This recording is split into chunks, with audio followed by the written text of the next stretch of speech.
নতুন রাজনৈতিক দলে নিবন্ধনের জন্য নির্বাচন কমিশনের জারি করা গণবিজ্ঞপ্তি স্থগিত করেছেন হাইকোর্ট। এছাড়া এই গণবিজ্ঞপ্তি কেন বেআইনি ও বাতিল ঘোষণা করা হবে না তা জানতে চেয়ে রুল জারি করেছেন হাইকোর্ট। এই গণবিজ্ঞপ্তিকে সংবিধান পরিপন্থী বলে জানান আইনজীবীরা। অলিউল রনির রিপোর্ট।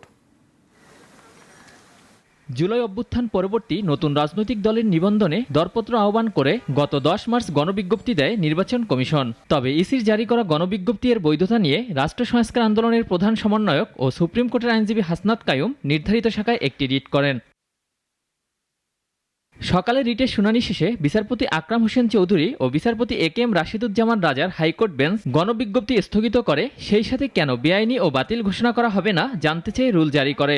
শুনানিতে রিটকারী আইনজীবী বলেন, গণবিজ্ঞপ্তিতে যে শর্ত যুক্ত করা হয়েছে তা সংবিধান পরিপন্থী। পুরনো আইনে, ফ্যাসিবাদী আমলের আইনে রাজনৈতিক দল নিবন্ধনের জন্য আহ্বান জানানো হয়েছে।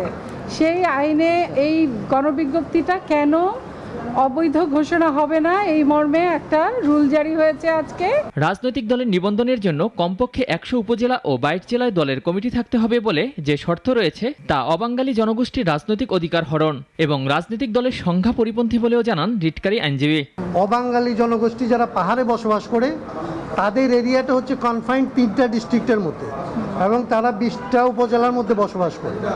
আপনি যখন এদেরকে বলবেন যে আপনাকে আসলে 22টা উপজেলা আর জেলায় আর 100টা উপজেলায় কমিটি করতে হবে, তার মানে হচ্ছে আপনি এদেরকে বাংলাদেশে একদম এক্সক্লুড করে দিচ্ছেন, যে তাদেরকে কোনো রাজনৈতিক অধিকার এই বাংলাদেশেও দিচ্ছেন না।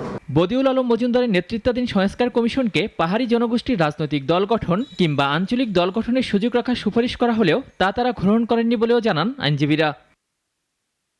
অলিউল রনি, নাগরিক, ঢাকা। দেশ জুড়ে তোলপাড় ওয়ালটন ফ্রিজ কিনে আপনিও হয়ে যেতে পারেন মিলেনিয়ার।